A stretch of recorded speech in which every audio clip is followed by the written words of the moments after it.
Welcome back, Swag Team. It's your boy, the Swagologist, back again with another SwagU TV review. And today we are doing The Mandalorian, Chapter 4, Sanctuary.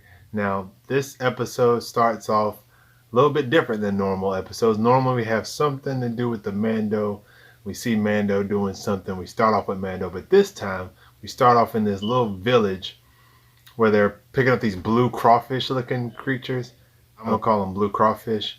And we get to meet Omera and Winter. And these characters I like a lot, but you gain a trust and you understanding of the village before we get into the village later on in the story. So I kind of like them opening up with the village versus just opening up with something with Mando and Baby Yoda. Instead of doing that, they did the reverse, which was cool. I like that. Like I said, it gives us a little bit of a feel of how we feel about the villagers and everything like that. And like I said, we get our first image of Omera and her daughter Winter, and we also get to see her survival skills because she survived the initial attack that happens to that village at the beginning. So I thought that was pretty cool. Later on, after that we get the title, of course, The Mandalorian, Chapter 4, Sanctuary. And we get to see Baby Yoda and Mando's relationship flourish even more, get a little bit more stronger. We also get to see how fun and cute and funny the Baby Yoda can be. Over there pressing buttons, and then when Dad tells him to stop, he's like, still gonna touch it. Which was so funny and cute. I love that little part of the beginning there. So then we find that Mando decided to find this planet to lay low from the bounty hunters guild who's out to get Baby Yoda and him for what happened in Chapter 3, the Sin. And they decided to go to this planet named, I believe it was Saragon. And they went there to lay low, of course. But this is where they end up meeting up with Gina Carano's character, Sarah. We finally get to meet Cara Dune, and Cara Dune is definitely a badass. She shows that right out the gate once. Oh, and I forgot to mention, when we get on this planet and Baby Yoda is on the ship, and my man Mando's like, stay here, don't go anywhere, don't move. And we already know, like, first of all, Mando's still learning this whole dad thing. He's not really understanding this whole parenting, guardian, whatever you want to call him at the moment. He's not really getting it, but he's learning it as he goes, as more episodes transpire. At this moment, he's still not really getting it fully, so he's trying to leave Baby Yoda by himself. Even though he's 50, he's still a baby. And he's trying to leave him by himself and all that stuff, where it's becoming a problem. So because Baby Yoda is just going to do what Baby Yoda wants to do. So Baby Yoda ends up coming with him anyway. Because it was a funny little shot when the ship doors go down. All of a sudden you see Baby Yoda right beside him after he had just told Baby Yoda, don't move, don't go anywhere, stay right here. So the doors go down, he ends up being right there, so that was hilarious. He's like, come on. I love how Baby Yoda moves and walks and is animated and everything. Baby Yoda is like perfect for Star Wars. Love it. Love it, love it, love it. So anyways, as they're walking into the little hut, little tavern, whatever you want to call this place, a little diner, you know what I'm saying, to get some bone broth, Baby Yoda comes across a Rebels Loth Cat. We got a Star Wars Rebels Loth Cat. I love how, and Jon Favreau said it from the beginning, he will always, like, this show will have references and everything for any Star Wars fan, whether you are a Star Wars fan like me that watched Rebels and Clone Wars and the movies, or you're one that reads the books, the movies, or you just love the original trilogy, or you just love the sequels, or you just love the prequels. They will have something for you, and this was the moment that was one of the big highlights for someone like me that watched Rebels. I was like, Loth Cat, awesome! So it was really cool to see the Loth Cat and Baby Yoda interact. I forgot to mention that came back to me right before, because that was before we met Cara Dune. But Cara Dune shows up, like I was saying, and she shows her badassery because both her and Mando have a miscommunication, because when she sees him, she sees somebody from the Bounties Guild, and she's thinking that he has a bounty on her head. Whereas when he sees her, he sees somebody that could possibly be in the Bounties Guild that's trying to get Baby Yoda, and he ain't having it. So they have a little small baby fight out, a little wrestling match, if as it were, a little UFC match, Gina Carano, little fight, you know what I'm saying? And she looks good in combat. And the only thing that breaks them up is the most awesome thing, one of the most awesome things that happened in the show is my man, Baby Yoda with the little bone broth cup. It's so cute. I love this thing. I love it. Drink it away. So that was cute and awesome, and that made them stop their fighting. And he was like, "Want some soup?" My man Mando. So then we find out a little bit more about General Carano's character, Cara Dune, how she used to be a rebel shock trooper, and we also learn from her in this scene when she's talking to Mando, just basically where she was in the war and how she ended up at this planet or whatever. So we learn more about that and her background. Mando's trying to decide what to do because she's like, I was here first, so one of us got to move on. I was here first, so obviously that's going to be you. So he's like, well, guess I got to pack up and go. But the villagers had saw that the Razor Crest fly across the planet earlier, and they need someone to help them because at the beginning, as we saw, they're being attacked by these alien creatures that are like basically pirates coming to get their land, which would have been so epic to have Hondo show up, but I think we're going to get Hondo eventually. Not right here, but we're going to get him. These tyrants, these savages, these pirates are attacking them, so they're trying to find someone to help. And I guess when they saw the Razor Crest, they thought maybe this dude could help. Then they saw that it was a Mandalorian, and they was really excited, but they only had a little bit of money. And Mando was like, nah, not enough. Nah, not enough. Until he heard them say, well, we got to go back to the middle of nowhere. And he's like, wait a minute, wait. Where y'all at? Because he's trying to find a place to lay low, like we, found out at the beginning. So once he finds out that they are farmers living in their own little small village in the middle of nowhere, he's like, I'm all for it. Y'all have lodging? Yes, sir. All right, well, come help and give me the credits. Got the credits, showed them to Cara Dune, found Cara Dune and was like, yo, hey, you trying to, help these villagers out real quick and get a little quick buck and, be straight, get a little bit of money. Why not, help out? It benefits us, get to live in a place that's like not being seen and possibly knock out a little like baby little attack because I'm the best warrior in the world. You used to be a fighter in the war, a soldier, so should be easy pickings, you know what I'm saying? Once they figure out that decision, they head to the village, and this is where the chemistry between the Mandalorian and Amara spark, because Amara is the one giving him, or Amara, I'm gonna say Amara. Amara's giving him lodging, and once she gives him lodging, the chemistry starts to flame up. The flickers start to flame up. You know what I'm saying? The chemistry is starting to spark, in other words, and you could tell she's into him, and you can tell he's into her.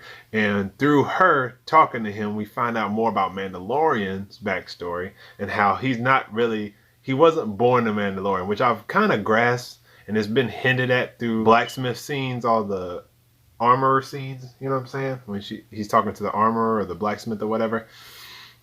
And that he's not a Mandalorian. He wasn't born Mandalorian, but the Mandalorian saved him and raised them as his own. So he loves them for that, and he's honored by that. So that's why he keeps their traditions so sacred to him, and that's why it means so much to him not to have his helmet off in front of others and not to take it off unless he's completely alone and no one can see. See, that's the part I did not know up until this episode, because we did have a helmet sighting.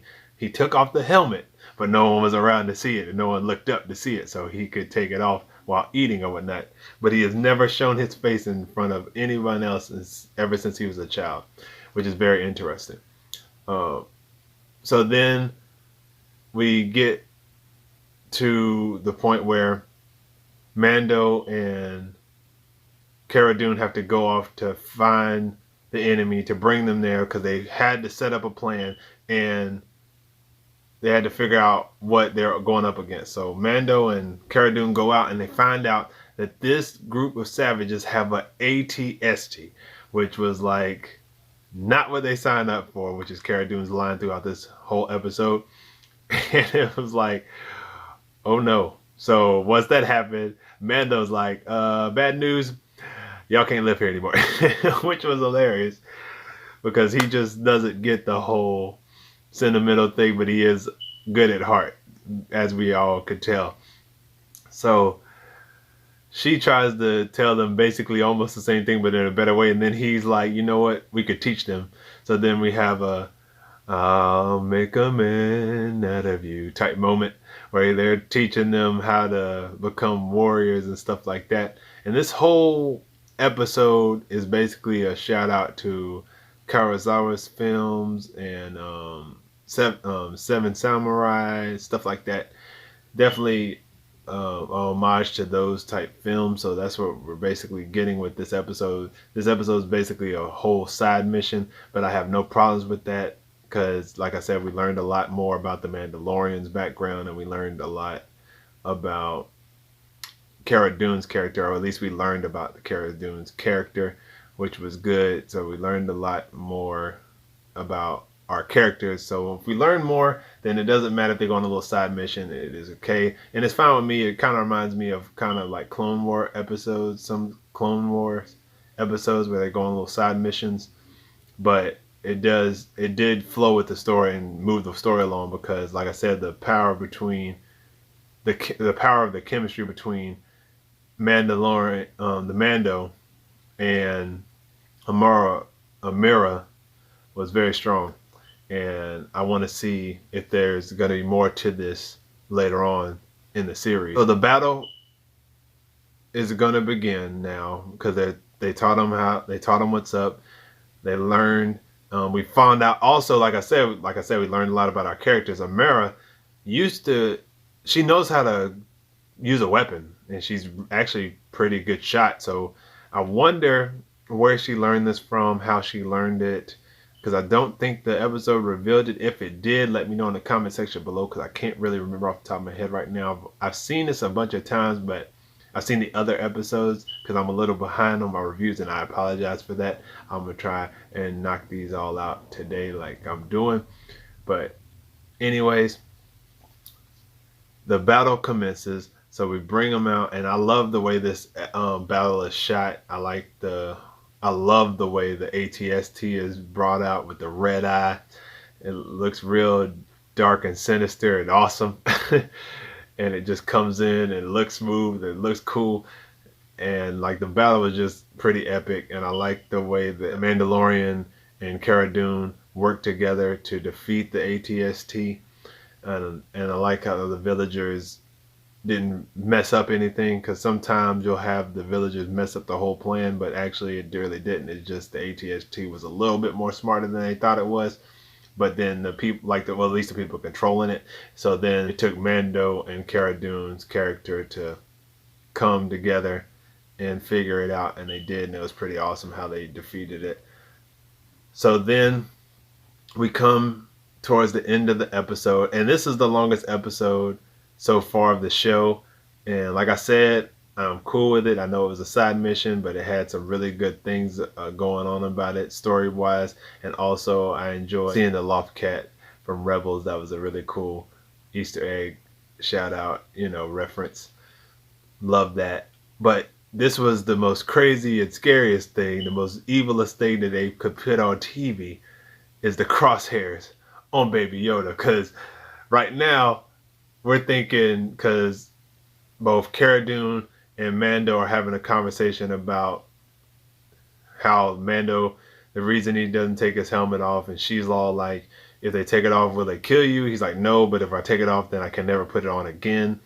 And that leads her to go, well, why don't you just stay with this beautiful woman, this widow, and raise Baby Yoda and, help raise her child and live happily ever after, drinking, bone broth or something. You know what I'm saying? Instead of living this crazy life. And he's like, nah, that ain't gonna work for me, But it fits for him, so I'm gonna leave him here, as in Baby Yoda and stuff like that. And then you're like, oh, so you're just gonna leave him? He's gonna feel heartbroken. He's like, he'll get over it. I did, basically, is what he's basically saying. After his parents died, I guess that's what he's trying to get at. And and that's what he's planning on doing. So he's talking to old girl Amara about it and stuff like that, because she's trying to get him to stay because she's really digging our boy Mando. And I'm like, okay. And I'm like, okay, I see what you're saying. I see what you're doing here. She's all like, he's happy here. And she's like, are you happy here? You know what I'm saying? Are you happy here? And he's all like, well, yeah, I am. And for a split second, it may have seemed like he was going to stay because she was taking the helmet and she was lifting it. But then he stopped and was like, I don't belong here, but he does. So I'm going to leave him here. And she was like, I'm going to take care of him like he's my own. And then, like I said, the most evilest, most deadly, most wrong thing that Disney has ever done is put crosshairs on Baby Yoda's face, boy. And then dude's lining up the shot, zooming in, because we see this guy, this bounty, the bounty puck chip thingy. Well, not the puck, but the radar thing. Y'all know what I'm talking about. And he has it, and it's blinking. And we're like, oh God. And then, like I said, they put the crosshairs on by Yoda, which is like a no-go. And he's zooming in, so he's getting real close. He's got the shot. And then, bah! That's all you see. You hear the shot, and the way they shot it, you'd think, oh my God, they killed Baby Yoda. I cannot believe that. There's no way. But you're really processing like, did they kill Baby Yoda? What happened just now? Who are they shoot? Who just got shot? Who shot who? They just shot Baby Yoda. No, this cannot be happening. The internet is about to die and come back to life and then die again and then explode. Okay? It was about to be chaos. But it turns out that Cara Dune saved the day and shot dude in the back because Mando was completely distracted. He was falling in love and whatnot. He was completely distracted. And it was about to be turmoil. But luckily, Cara Dune was there to save the day. So Cara Dune took care of dude, knocked him out. Well, killed him or whatever. And then Mando was like, he was looking, because she was like, who are they looking for? He was like, they're looking for Baby Yoda. So he takes the little thing, smashes it, and we're like, okay, they're going to keep coming. Yes, so we got to leave. So sadly, he had to separate from Amara and Winter and leave, as well as take Baby Yoda with him. And as much as he didn't want to take Baby Yoda, he had to, because they're going to keep trying to attack Baby Yoda. So that was a crazy little split second of fear if Baby Yoda was going to die and they was going to go that route. It's like, that would have been nuts. I mean, that would have been a crazy hero's journey type situation. And I wonder how Mando would have really reacted to that. That would have been interesting. I think he would have went in a war with Carl Weathers' character. But that did not take place. They ended up leaving, and that's how the episode ends. I did enjoy the episode. Like I said, it was not my favorite. My favorite is still The Sin. I really love that episode. I can't wait to see more from The Mandalorian. But let me know how you feel about Mandalorian Chapter 4, Sanctuary, in the comment section below. If you're new here and you're trying to join the swag team, make sure you hit the subscribe button down below, or hit it right here when it pops up on the side. Also, if you want to be the first of the swag team to see a video when it pops up on YouTube, make sure you hit that notification bell or hit that subscribe button first so you can join the swag team. Then that bell will pop up. Like I said, you click that ding and you never miss a video. It pops up on YouTube, whether it's on your cell phone, computer, tablet, whatever. So make sure you do that so you don't miss on any of the swag that drops on the channel when it does, man. But let me know about the chapter 4. Did you like it? Did you not like it? I heard a lot of people didn't like it for whatever reason, but I enjoyed it. Well, I didn't hear a lot of people. I just heard that people didn't really enjoy this one as much as the others. I enjoyed it for what it was. I had no issues with it.